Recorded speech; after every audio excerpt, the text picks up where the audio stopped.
আসসালামু আলাইকুম, সবাই কেমন আছেন? সবাইকে শুভেচ্ছা জানিয়ে আজকের ভিডিও শুরু করতেছি। এই মুহূর্তে আমি দর্শক আছি বস্তায় আদা চাষের একটা জমিতে।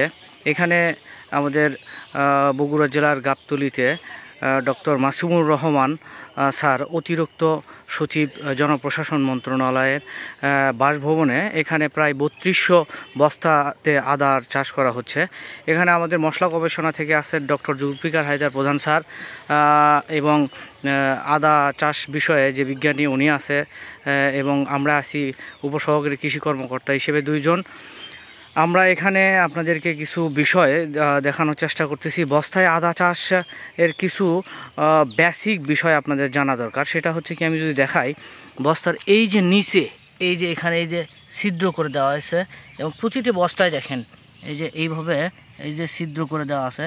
এই ছিদ্রটুকু কিন্তু আপনাদেরকে করতে হবে, কারণ হচ্ছে কি, বস্তার নিচে যদি আপনার ছিদ্র না করেন তাহলে দেখা যাবে যে বর্ষার সময় পানি ওপরে কিন্তু বস্তার শুকনো থাকে, কিন্তু নিচে পানি জমে থাকার কারণে ফলন কমে যায় এবং বিভিন্ন ধরনের ব্যাকটেরিয়াল উইল্ট এবং ফাঙ্গাল উইল্টগুলো এবং কন্দ পচা এগুলো দেখা যায়।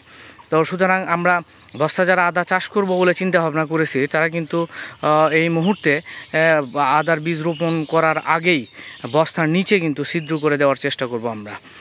তো এই মূলত এখনকার তথ্য আমরা আপডেট দিব প্রত্যেকটা সময়ে। কারণ হচ্ছে কি, যদি বস্তায় আদা চাষের সঠিক ম্যানেজমেন্ট না করা যায় তাহলে কিন্তু ভালো ফলন আসবে না। এতে করে আমাদের কৃষক এবং কৃষি উদ্যোক্তারা কিন্তু হতাশ হয়ে যাবে। তো হতাশ হওয়ার কিছু নেই, আমরা যেভাবে পরামর্শ দিব এভাবে আপনারা চাষাবাদ করার চেষ্টা করবেন, তাহলে দেখবেন ভালো ফলন পাবেন ইনশাল্লাহ। ধন্যবাদ সবাইকে। সবাই আমাদের ভিডিওটি লাইক, শেয়ার, কমেন্ট করে সাথে থাকবেন।